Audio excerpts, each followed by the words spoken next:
Okay, तो hello students, तो start करते हैं आज का वीडियो। तो आज का टॉपिक है हमारा डाइइलेक्ट्रिक। ठीक है, तो डाइइलेक्ट्रिक देख लो। जैसे मैं पहले कुछ एग्जांपल देता हूँ डाइइलेक्ट्रिक का कि जैसे एयर एयर जैसे मैं एग्जांपल लेते हैं, हम सबके चारों तरफ एयर। तो एयर कंडक्टर है कि इंसुलेटर है? तो एयर क्या होती है? सिंपल इंसुलेटर होती है। जैसे मान लो आपके घर, सबके घर में स्विच होगा, तो ये स्विच होता है ऐसा। मान लो ये स्विच मान ले रहा हूँ मैं, 3 पिन प्लग है।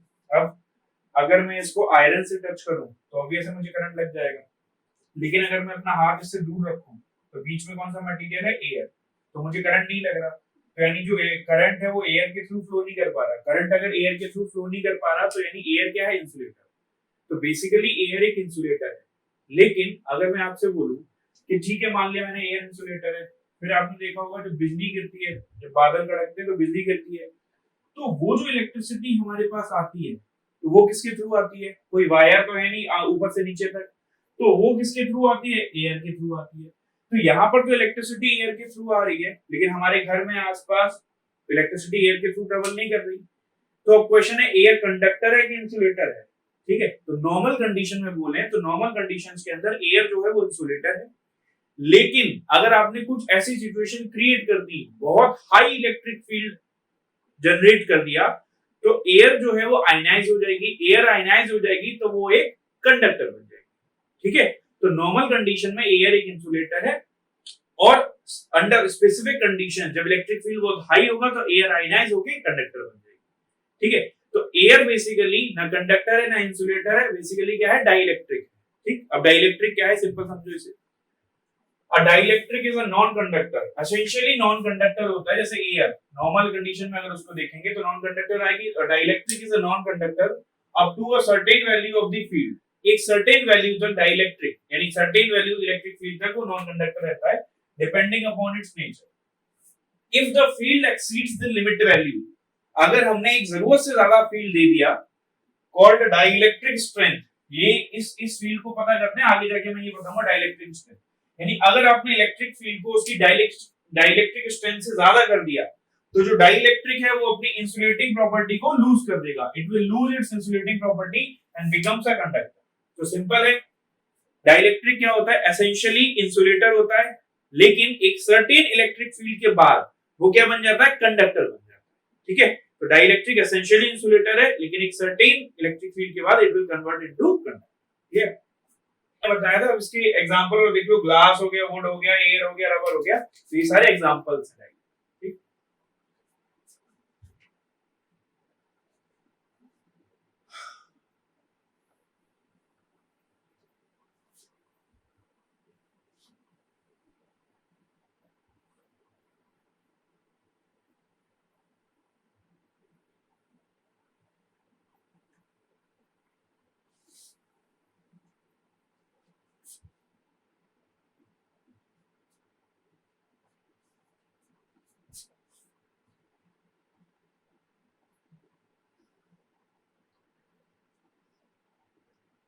तो अब देखो टाइप्स ऑफ डाइइलेक्ट्रिक पे चलते हैं। तो डाइइलेक्ट्रिक दो टाइप के होते हैं, नॉन पोलर डाइइलेक्ट्रिक, एक पोलर डाइइलेक्ट्रिक। तो मैं बता दे रहा हूँ non polar dielectric.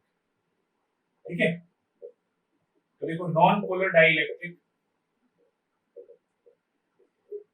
Non polar dielectric क्या होते हैं? तो नॉन पोलर डाइइलेक्ट्रिक में मतलब उनमें शुरुआत में कोई पोलैरिटी नहीं होगी। तो नॉन पोलर डाइइलेक्ट्रिक, मान लो यहाँ पर कोई एक्सटर्नल इलेक्ट्रिक फील्ड नहीं है, तो नॉन पोलर डाइइलेक्ट्रिक मॉलिक्यूल्स ऐसे होंगे, अरेंज होंगे। ठीक है, कोई सिचुएशन नहीं है इस तरीके से भाई अरेंज है, कोई पोलैरिटी नहीं है इनके पास, क्योंकि बाहर का इलेक्ट्रिक फील्ड कितना है? एक्सटर्नल इलेक्ट्रिक फील्ड 0 है। यानी एक नॉन पोलर डाइइलेक्ट्रिक को अगर मैं ऐसे रीजन में रखता हूं जहां इलेक्ट्रिक फील्ड 0 है, तो उनके अंदर कोई भी चार्ज डेवलप नहीं होता। लेकिन इसी नॉन पोलर डाइइलेक्ट्रिक को, तो ये भी नॉन पोलर ही है, लेकिन इसको मैं अब कहां प्लेस कर रहा हूं? नॉन पोलर डाइइलेक्ट्रिक को एक एक्सटर्नल इलेक्ट्रिक फील्ड दे रहा हूं। मैंने बाहर एक इलेक्ट्रिक फील्ड दे दिया, ये मेरा इलेक्ट्रिक फील्ड जनरेट हो गया, ये एक्सटर्नल इलेक्ट्रिक फील्ड है, इसको मैं बोल दे रहा हूं ई। जैसे ही मैं इसको इलेक्ट्रिक फील्ड दूंगा, तो ध्यान से देखो, जो मॉलिक्यूल नॉन पोलर था उसमें इलेक्ट्रॉन्स तो होंगे, न्यूट्रल है तो इलेक्ट्रॉन प्रोटॉन दोनों होते हैं। तो इलेक्ट्रॉन्स यानी ये जो नॉन पोलर मॉलिक्यूल्स है, ये हमारे नॉन पोलर मॉलिक्यूल्स हैं, पहले थे। जैसे ही आपने एक्सटर्नल इलेक्ट्रिक फील्ड दिया तो इनमें पोलैरिटी डेवलप हो जाएगी। पोलैरिटी मतलब इलेक्ट्रॉन्स पे किधर फोर्स लगती है? इलेक्ट्रॉन्स नेगेटिव चार्ज होता है, तो उन पे फोर्स किधर लगती है, opposite to the electric field. तो इलेक्ट्रिक फील्ड राइट साइड में, तो इलेक्ट्रॉन्स कहां एक्यूमुलेट होंगे, लेफ्ट में। इधर नेगेटिव डेवलप होगा, इधर पॉजिटिव, इधर नेगेटिव, इधर पॉजिटिव, इधर नेगेटिव, इधर positive, negative positive, negative positive, negative positive, negative positive, negative positive, negative positive, negative positive, negative positive, negative. तो एक non polar dielectric, normally non polar कोई चार्ज इंड्यूस नहीं होता उसमें, लेकिन जैसे ही आप उसको इलेक्ट्रिक फील्ड के अंदर रखते हो तो उसमें चार्ज इंड्यूस हो जाता है। तो देखो भाई, अब देखो पोलर डाइइलेक्ट्रिक, तो मैं वही करूंगा, पोलर डाइइलेक्ट्रिक को पहले मतलब विदाउट इलेक्ट्रिक फील्ड रखूंगा, फिर पोलर डाइइलेक्ट्रिक को इलेक्ट्रिक फील्ड के अंदर रखूंगा। तो पोलर डाइइलेक्ट्रिक, तो अभी मैंने बाहर का इलेक्ट्रिक फील्ड कोई जनरेट नहीं किया, पोलर डाइइलेक्ट्रिक है, यानी पोलैरिटी तो है बट वो रीअरेंज है, डिसअरेंज है। इस तरीके से भी हो सकता है, कैसे भी हो सकता है भाई, plus minus plus minus plus minus plus minus, polarity तो है भाई इसके पास, बट उसका कोई पर्टिकुलर डायरेक्शन नहीं है, प्लस माइनस ऐसे, क्योंकि बाहर का इलेक्ट्रिक फील्ड कितना है, बाहर के इलेक्ट्रिक फील्ड को हम E नॉट बोल रहे हैं, तो एक्सटर्नल इलेक्ट्रिक फील्ड कितना है, 0। अब मैं इसी पोलर डाइइलेक्ट्रिक को एक एक्सटर्नल इलेक्ट्रिक फील्ड प्रोवाइड करा दूंगा, तो फिर से मैं पोलर डाइइलेक्ट्रिक रख रहा हूं, लेकिन ये पोलर डाइइलेक्ट्रिक अब एक्सटर्नल इलेक्ट्रिक फील्ड के अंदर होगा। तो बाहर इलेक्ट्रिक फील्ड दे दिया मैंने, कितना दे दिया, अभी बताया था आपको, एक्सटर्नल इलेक्ट्रिक फील्ड को हम बोले E। तो E नॉट क्या करेगा, चार्ज तो पहले से ही है, बस उनको रीअरेंज कर देगा, डायरेक्शन अलाइन कर देगा। तो इनको रीअरेंज करेगा ऐसे ऐसे ऐसे,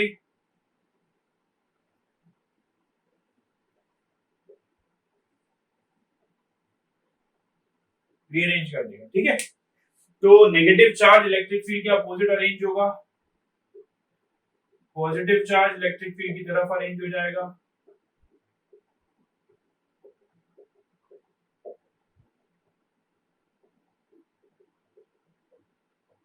ठीक है भैया, ऐसे।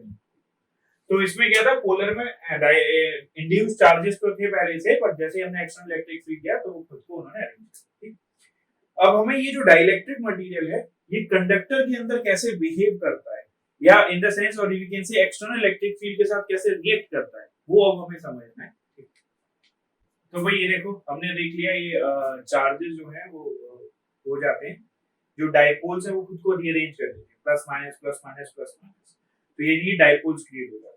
तो इसी को बोलते हैं पोलराइजेशन। जैसे अभी मैंने आपको बताया था, ये था, इसके अंदर जैसे ही हमने एक्सटर्नल इलेक्ट्रिक फील्ड दिया तो ये छोटे छोटे डाइपोल्स ने खुद को अरेंज कर दिया। ठीक है भाई, तो ये मैंने बताया था, एक्सटर्नल इलेक्ट्रिक फील्ड आपने जैसे ही दिया, इसने खुद को रीअरेंज कर दिया। इधर डेवलप हुआ, ये एक्सटर्नल इलेक्ट्रिक फील्ड कितना था, E नॉट, ठीक है। फिर मैंने अभी आपको बताया था, ये माइनस चार्ज हो जाएगा आपका, ये प्लस हो जाएगा, minus minus minus minus plus plus plus plus, minus minus minus minus plus plus plus, ये हो गया हमारा, ठीक। अब एक टर्म आता है पोलराइजेशन वेक्टर। जैसे मान लो बहुत सारे डाइपोल्स हैं हमारे पास, तो मैं एक सिंगल डाइपोल को रिप्रेजेंट कर रहा हूँ P से, स्मॉल p वेक्टर, इसको याद रखना है, स्मॉल p से डिनोट करता हूँ, ठीक है, स्मॉल p। तो सिंगल डाइपोल, तो पोलराइजेशन वेक्टर चाहिए होता है मुझे, पोलराइजेशन वेक्टर ये मैं बता दे रहा हूँ, कैपिटल P मतलब पोलराइजेशन है, और स्मॉल p को चलो ऐसे बना दे रहा हूँ, ठीक है, स्मॉल p या बहुत छोटे को बनाया, स्मॉल p। स्मॉल p का मतलब सिंपल होता है आपका डाइपोल मोमेंट, एक छोटा सा डाइपोल मोमेंट, और p पोलराइजेशन वेक्टर। तो पोलराइजेशन वेक्टर होता क्या है, इसको पहले समझ लो। पोलराइजेशन वेक्टर होता है टोटल डाइपोल्स, जितने भी डाइपोल मोमेंट है, total dipole moment upon volume, ये हो जाता है आपका पोलराइजेशन। तो पोलराइजेशन निकलेगा कितना, अब भाई एक डाइपोल मोमेंट P है, मान इसमें गिवन है, मान लो हमारे पास n होता है नंबर ऑफ डाइपोल्स, तो एक डाइपोल मोमेंट सिंगल P है, तो नंबर ऑफ डाइपोल्स कितने n, तो टोटल डाइपोल मोमेंट कितना हो गया, कैपिटल P लिखा हुआ है, ध्यान से देना भाई इसको, np अपॉन कितना आ गया, वॉल्यूम, वॉल्यूम को V से, तो this is the polarisation. Clear, तो इसको याद रखना, this is polarisation vector capital. तो देखो भाई अब इसको समझो, relation between polarisation vector and surface charges. मैं एक कंडक्टर मान लेता हूं, ये मान लो मैंने एक कंडक्टर मान लिया,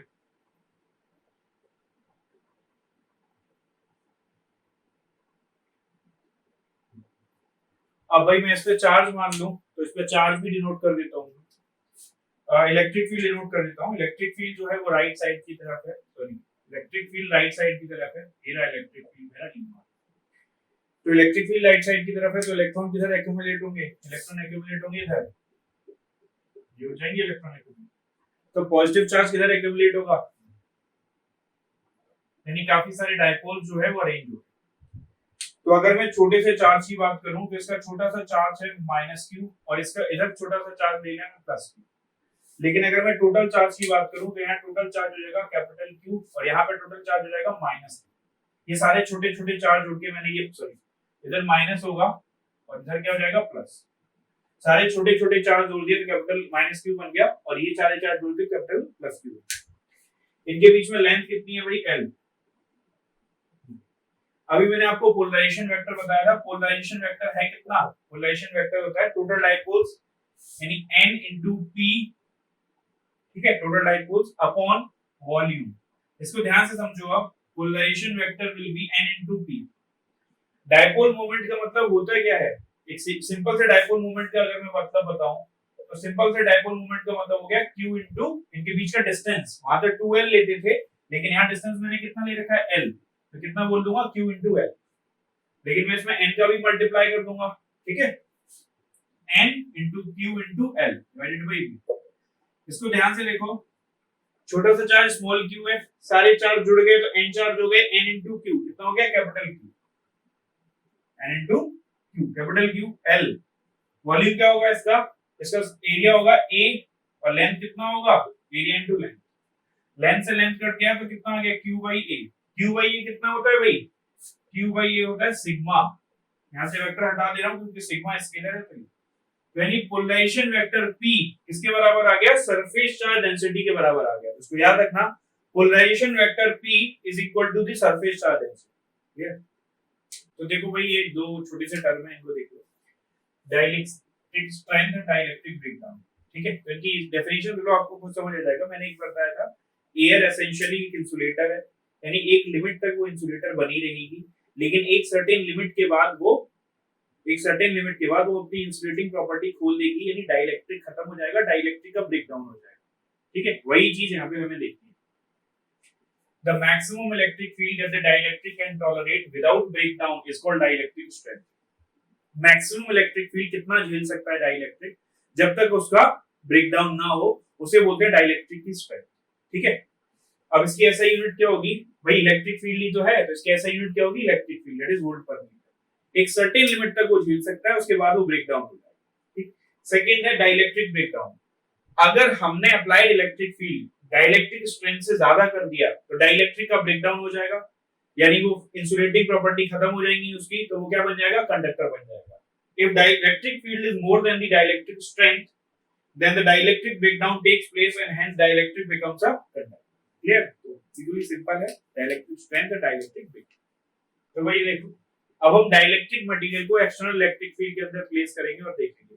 ये एक्सटर्नल इलेक्ट्रिक फील्ड कैपेसिटर का भी हो सकता है, तो अभी मैं एक्सटर्नल इलेक्ट्रिक फील्ड कैपेसिटर का मान लेता हूं, ठीक है। तो मैंने क्या किया, पहले सिंपल डिनोट कर देता हूं, ये कोई डाइलेक्ट्रिक मटेरियल है, ठीक है, यहां पर एक्सटर्नल इलेक्ट्रिक फील्ड है, तो याद रखना बहुत इंपॉर्टेंट प्रॉपर्टी है, बहुत आगे तक काम आएगी। ये dielectric P not, external electric field कितना मान लिया मैंने, कैपिटल E, ठीक है। अब इसके अंदर मैंने बताया था डाइपोल्स खुद को अरेंज करेंगे, ऐसे ही अरेंज कर लेंगे भाई, ऐसे ही अरेंज कर रहे हैं खुद को। ये हमने देखा भी था कि जो नेगेटिव चार्जेस हैं वो इलेक्ट्रिक फील्ड के अपोजिट अरेंज होते हैं, यानी यहाँ पर अरेंज होंगे negative plus minus plus minus plus minus plus minus plus minus plus minus plus minus plus minus plus minus plus minus plus minus plus, ये अभी हमने देखा था पोलराइजेशन। अब अगर मैं थोड़ा इसको देखूं ध्यान से, तो ध्यान से देखना है इसको, बहुत इंपॉर्टेंट है। अगर मैं इस रीजन को देखूं, ये वाला रीजन ऐसे देखता हूं, तो अंदर प्लस के जिस बगल में माइनस है, प्लस के जिस बगल में माइनस है, तो यानी अंदर वाले इफेक्ट न्यूट्रलाइज हो जाएंगे। ध्यान से समझ लो, प्लस के जिस बगल में माइनस, प्लस के जिस बगल में माइनस, प्लस के जिस बगल में माइनस, प्लस के जिस बगल में माइनस, तो अंदर वाले इफेक्ट कैंसिल आउट हो जाएंगे। तो मैं अंदर वाले इफेक्ट को कैंसिल आउट कर रहा हूं, ये देखो मिटा दिया मैंने, क्योंकि वो उन्होंने एक दूसरे को न्यूट्रलाइज कर दिया, बिल्कुल पास पास थे। तो फाइनली हमें कितना मिला, लेफ्ट साइड में क्या मिल गए, नेगेटिव चार्जेस, और राइट साइड में क्या मिल गए, पॉजिटिव चार्जेस। इसको मैं फिर से ड्रॉ कर दे रहा हूं इधर। अब देखो फाइनल सिचुएशन हमें ऐसी मिल गई है, ये एक्सटर्नल इलेक्ट्रिक फील्ड है। एक्सटर्नल इलेक्ट्रिक फील्ड अभी बताया था कितना है, ई नॉट। ठीक है भाई, एक्सटर्नल इलेक्ट्रिक फील्ड। यहां पर हमें कौन से चार्जेस मिले हुए हैं, यहां पर हमें चार्जेस मिले हुए हैं नेगेटिव वाले, और यहां पे कौन से चार्जेस मिले हुए हैं, पॉजिटिव वाले। इस कंडीशन को हम पहले भी डिस्कस कर चुके हैं। इस कंडीशन को बोलते हैं polarisation. Segregation of charges is called polarisation. Negative charge एक तरफ आ गए, पॉजिटिव चार्ज एक तरफ आ गए, इसको बोलेंगे पोलराइजेशन। और in other words you can से इंडक्शन। ठीक है, ये हो गया। तो बाहर का जो इलेक्ट्रिक फील्ड था ई नॉट, वो अंदर भी डेवलप होगा। तो अंदर कितना इलेक्ट्रिक फील्ड डेवलप हो गया, इसको मैं इसी से ब्लैक से ही बना दे रहा हूं क्योंकि वो ब्लैक है। तो बाहर का इलेक्ट्रिक फील्ड है ई नॉट, बन गया भाई। अब ये जो पॉजिटिव और नेगेटिव चार्ज इंड्यूस हुए हैं, ये भी तो अपना इलेक्ट्रिक फील्ड डेवलप करेंगे। तो इनका इलेक्ट्रिक फील्ड किधर होगा, फ्रॉम पॉजिटिव टू नेगेटिव। तो इनका इलेक्ट्रिक फील्ड कितना हो गया, ई आई, ई इंड्यूस्ड। तो बाहर का electric field E not right side में था, ई इंड्यूस लेफ्ट साइड में आ गया। तो नेट इलेक्ट्रिक फील्ड कितना बचा, अब मैं लिख रहा हूं इसके अंदर नेट इलेक्ट्रिक फील्ड। तो खुद ही बताओ, net electric field will be E naught minus E I. किसी को कोई डाउट? ये पहले इलेक्ट्रिक फील्ड था इंडक्शन से पहले, ई नॉट। इंडक्शन हुआ, इंडक्शन मतलब नेगेटिव इधर आया, पॉजिटिव इधर आया, तो उसने एक इलेक्ट्रिक फील्ड डेवलप किया ई आई। तो ये कितना हो गया, ई नॉट माइनस ई आई। ये हमारा बात क्लियर। तो ये डाइलेक्ट्रिक है जो इस तरीके से बिहेव करता है। इसी बेसिस पे हम इसकी काफी सारी प्रॉपर्टीज भी देख लेते हैं। हमने देखा बाहर का electric field E not, charge develop हुआ, ई आई डेवलप हो गया, इंडक्शन अपोजिट डायरेक्शन में। तो फाइनल इलेक्ट्रिक फील्ड कितना बचा, ई नॉट माइनस ई आई। अब एक टर्म डिफाइन करते हैं, that is known as dielectric constant. इसको मैंने पहले भी बताया था जब हमने इलेक्ट्रोस्टैटिक्स में शुरुआत में पढ़ा था, कूलम्ब्स लॉ। डाइलेक्ट्रिक कांस्टेंट, इसको K से डिनोट करते हैं, डाइलेक्ट्रिक कांस्टेंट K। इसका एक और नाम होता है रिलेटिव परमिटिविटी। ठीक है, याद है कि नहीं, रिलेटिव परमिटिविटी,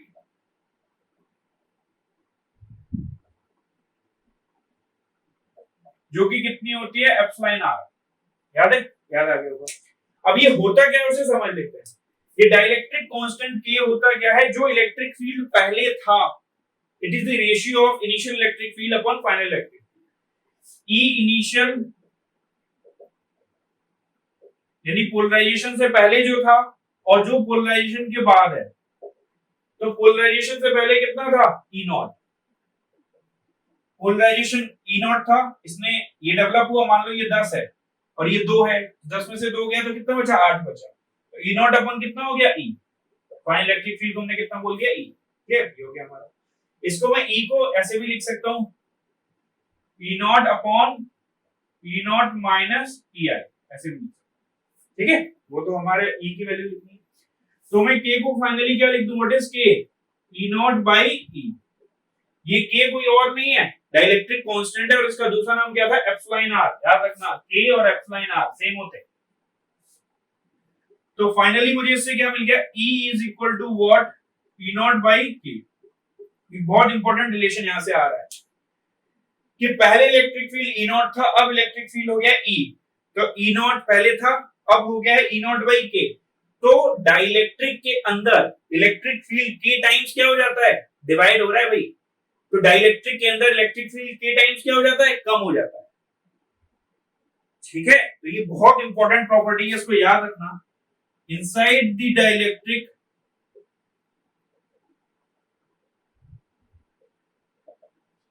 इलेक्ट्रिक फील्ड, बहुत इंपॉर्टेंट है, इसको नोट डाल के लिखना, रिड्यूसेस बाय के टाइम्स। तो inside the dielectric electric field reduces by K time. थोड़ा सा याद करो कूलम्ब्स लॉ, और उसमें रिलेटिव परमिटिविटी याद करो। मैंने उसमें एक और चीज बताई थी आपको, इस के को मैं एप्सिलॉन आर भी लिख सकता हूं। Epsilon R is equal to E naught by. अगर इलेक्ट्रिक फील्ड के टाइम्स कम हो रहा है तो फोर्स भी तो के टाइम्स कम हो जाएगी, इलेक्ट्रिक फोर्स। याद करो कि एग्जांपल कराया था जिसमें हमने फोर्स कैलकुलेट की थी पहले वैक्यूम में, फिर वाटर के अंदर। वाटर के अंदर जो फोर्स थी 80 टाइम्स कम हो गई थी, क्योंकि उसका डाइलेक्ट्रिक कांस्टेंट 80 होता है वाटर का, ठीक है। तो इसको याद रखना, inside the dielectric electric field reduces by k times, और in other words you can also note, ये भी नोट डाल दो, inside the dielectric medium electric force reduces by k times. इसको जरूर लिख लेना, बहुत इंपॉर्टेंट है। वैक्यूम के अंदर जो होता है as compare to the vacuum, जब हम किसी मीडियम के अंदर जाते हैं तो इलेक्ट्रिक फील्ड और इलेक्ट्रिक फोर्स k टाइम्स, और यू कैन से एफलाइन r टाइम्स क्या हो जाती है, कम हो जाती है। इसको मैं और करके ये भी लिख सकता हूं, E equals E naught by एफलाइन, ठीक है, E नॉट बाई एफलाइन, क्लियर। तो भाई ये, अब अगर मैं इसमें कुछ और भी चीज ऐड करना चाहूं, जैसे अगर मैं ऐड करना चाहूं कि मान लो आप बोलो कि डाइलेक्ट्रिक कांस्टेंट मुझे निकालना है, तो अगर मैं डाइलेक्ट्रिक कांस्टेंट किसी वैक्यूम के लिए निकाल रहा हूं, मान लो यहाँ कुछ नहीं होता, वैक्यूम होती, कुछ होता ही नहीं, वैक्यूम होती तो यानी पोलराइजेशन ही नहीं होता, पोलराइजेशन नहीं होता तो पहले इलेक्ट्रिक फील्ड कितना था, E नॉट, बाद में भी कितना रहता है इलेक्ट्रिक फील्ड, E नॉट ही रहता। तो वैक्यूम के लिए k की वैल्यू कितनी आती, E नॉट पहले था, कोई पोलराइजेशन नहीं हुआ, तो बाद में भी E नॉट ही रहा, तो वैक्यूम के अंदर k की वैल्यू कितनी आएगी, 1। तो वैक्यूम का डाइलेक्ट्रिक कांस्टेंट होता है 1।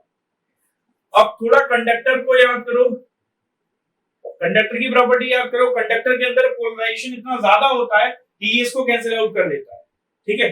तो कंडक्टर के अंदर k की वैल्यू देख लेते हैं। कंडक्टर के अंदर पहले मान लिया इलेक्ट्रिक फील्ड E नॉट है, बाद में कितना हो जाता था, जैसे ही पोलराइजेशन होता है तो नेट इलेक्ट्रिक फील्ड कितना हो जाता है, 0।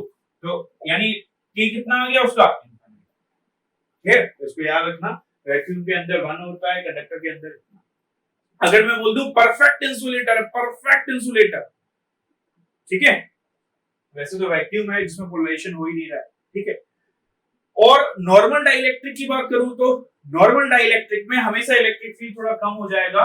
तो डाइलेक्ट्रिक के अंदर बात करूं तो डाइलेक्ट्रिक के अंदर k will be EI upon E final, तो हमेशा फाइनल की वैल्यू, थोड़ा बहुत तो पोलराइजेशन होगा ना, तो फाइनल की वैल्यू क्या होगी, कम होगी, तो k की वैल्यू हमेशा ग्रेटर देन 1 है, इसको याद है। तो k is greater than 1 for a normal dielectric, for conductor k is infinity, for vacuum k is clear। तो भाई एक टर्म आता है इलेक्ट्रिक ससेप्टिबिलिटी, तो दिस इज इलेक्ट्रिक ससेप्टिबिलिटी, बोलने में थोड़ा अजीब है, सीख लेना, इलेक्ट्रिक ससेप्टिबिलिटी, ठीक है। तो अगर मैं इसको बोलूं तो अभी जो हमने पोलराइजेशन किया था, पोलराइजेशन हो रहा था, पोलराइजेशन हो क्यों रहा था, एक्सटर्नल इलेक्ट्रिक फील्ड की वजह से। अगर एक्सटर्नल इलेक्ट्रिक फील्ड ज्यादा होगा तो पोलराइजेशन ज्यादा होगा, एक्सटर्नल इलेक्ट्रिक फील्ड कम होगा तो पोलराइजेशन कम होगा। So I can simply say polarization vector, polarization is proportional to electric field। Polarization vector को कैपिटल P से डिनोट किया था, it is proportional to E। अब प्रोपोर्शनलिटी हटेगा तो कांस्टेंट आएगा, तो वो कांस्टेंट कितना है, काई आ जाता है, इनटू E लिखना चाहिए। लेकिन यहाँ पर क्या होता है, हम काई को डायमेंशनलेस रखना चाह रहे हैं, हम काई को क्या रखना चाह रहे हैं, डायमेंशनलेस। इस वजह से मैंने उसमें एप्सिलॉन नॉट और मल्टीप्लाई कर दिया। तो इस एप्सिलॉन नॉट का मतलब क्या है, दिस एप्सिलॉन नॉट, यहां पे मैं लिख दे रहा हूं, इट इज इंट्रोड्यूस्ड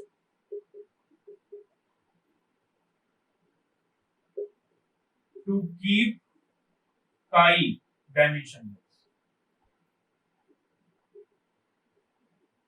ठीक है। तो भाई काई कितना आ गया हमारा, काई देख लेते हैं। तो chi is equal to nothing but P upon epsilon naught into E, ये आ गया हमारा chi, this is called electric susceptibility. तो ये बेसिकली हमें ये बता रहा है, ये रेशियो है पोलराइजेशन वर्सेस इलेक्ट्रिक फील्ड का, कि आपका कितना पोलराइजेशन हुआ है as compare to the electric field. जैसे अगर मैं नॉर्मल दो मटेरियल लेता हूं, एक में पोलराइजेशन ज्यादा हुआ है और एक में पोलराइजेशन कम हुआ है for the same electric field, तो जिसमें पोलराइजेशन ज्यादा हुआ है उसकी इलेक्ट्रिक ससेप्टिबिलिटी ज्यादा होगी, और जिसमें पोलराइजेशन कम हुआ है उसकी इलेक्ट्रिक ससेप्टिबिलिटी कम। बस ये सिंपल सा मतलब, ठीक है। तो हम इंड्यूस चार्जेस देखते हैं इंड्यूस चार्जेस कैसे। तो अभी हमने ये पढ़ा था, हमारे पास एक डाइलेक्ट्रिक है, ये हमारा डाइलेक्ट्रिक मटेरियल है, इसको हमने एक्सटर्नल इलेक्ट्रिक फील्ड दिया, ये एक्सटर्नल इलेक्ट्रिक फील्ड कैपेसिटर भी क्रिएट कर सकता है, तो अभी मैं E नॉट डिनोट कर दे रहा हूं, ये external electric field E not, ठीक है। ये एक्सटर्नल इलेक्ट्रिक फील्ड कैपेसिटर भी डिनोट कर सकता है। तो अब मैं इसको हटा दे रहा हूं और एक्चुअल कैपेसिटर बना, तो यहां पर मैं एक्चुअल कैपेसिटर बना दूंगा। कैपेसिटर पे क्या होगा, यहाँ पर एक प्लेट होगी जस्ट बगल में इसके ये प्लेट होगी, और इसके जस्ट बगल में एक प्लेट होगी, ये प्लेट होगी। यहाँ पे कौन सा चार्ज होगा भाई? पॉजिटिव, सबको पता होगा। यहाँ पर कौन सा चार्ज होगा भाई? Negative, positive negative. ये मटेरियल कौन सा है हमारे पास? डाइलेक्ट्रिक मटेरियल है, ठीक।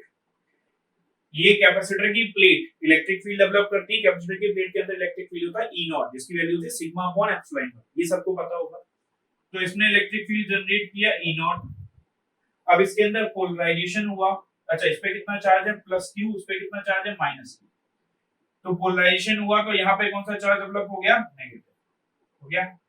यहाँ पे कौन सा चार्ज डेवलप हो गया? पॉजिटिव। इसको मैंने लिख दिया माइनस क्यू आई, और इसको लिख दिया प्लस क्यू आई।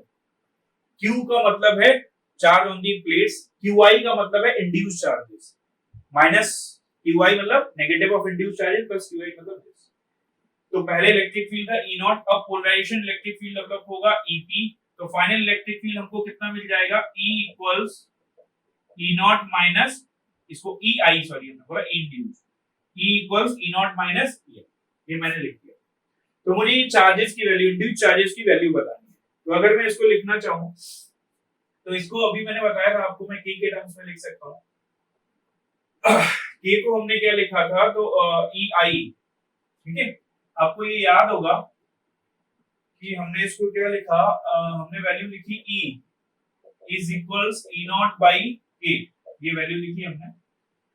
तो ई को अगर मैं लिखूं E is equals E naught minus E I, E को क्या लिख सकता हूं? ई नॉट बाई के, देखो इसको ध्यान से, और ई नॉट को ई नॉट लिखा माइनस ई इंड्यूस लिख दिया, क्लियर है भाई? तो ये हो गया।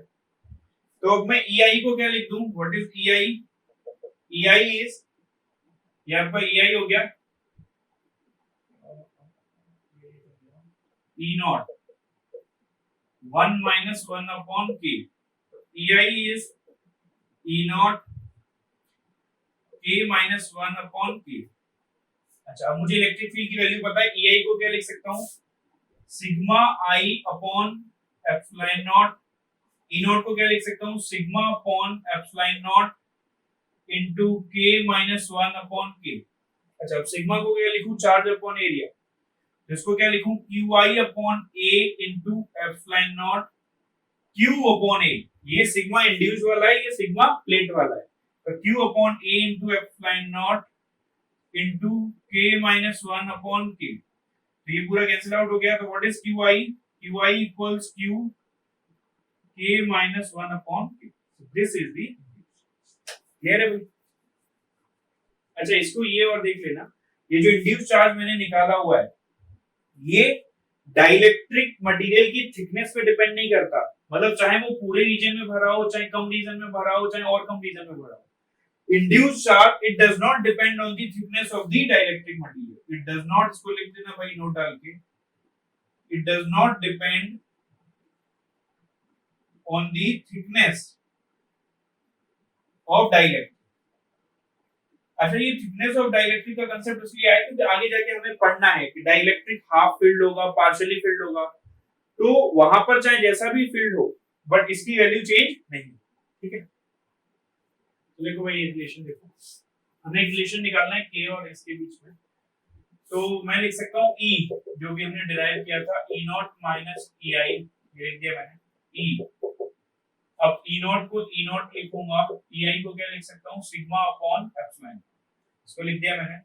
सिग्मा आई भी लिख सकता हूँ इसको वैसे, तो it is equal to E naught minus sigma को क्या लिख सकता हूँ? P, P upon epsilon. तो ये कितना आ गया? E equals E naught, polarisation vector है, chi epsilon naught E upon epsilon naught. ये कहां से लिख दिया मैंने?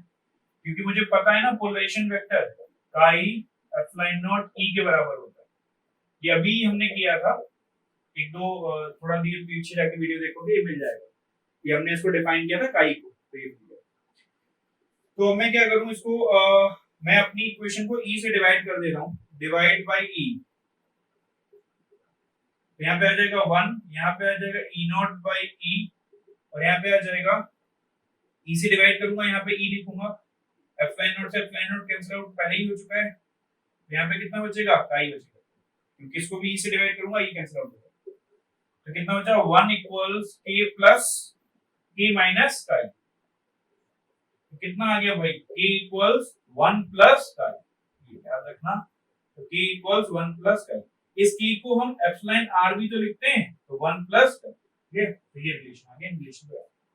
तो आज की वीडियो वही यहीं तक है, क्योंकि आज डाइलेक्ट्रिक वाला था। नेक्स्ट क्लास में मैं आपको पढ़ाऊंगा डाइलेक्ट्रिक जब कैपेसिटर के अंदर फिल किया जाता है तो उसमें क्या क्या चेंजेस आते हैं, बहुत वो थोड़ी लेंथी वीडियो होगी, आज की छोटी वीडियो। और अगर वीडियो अच्छी लगी हो तो please like share and subscribe. Okay bye.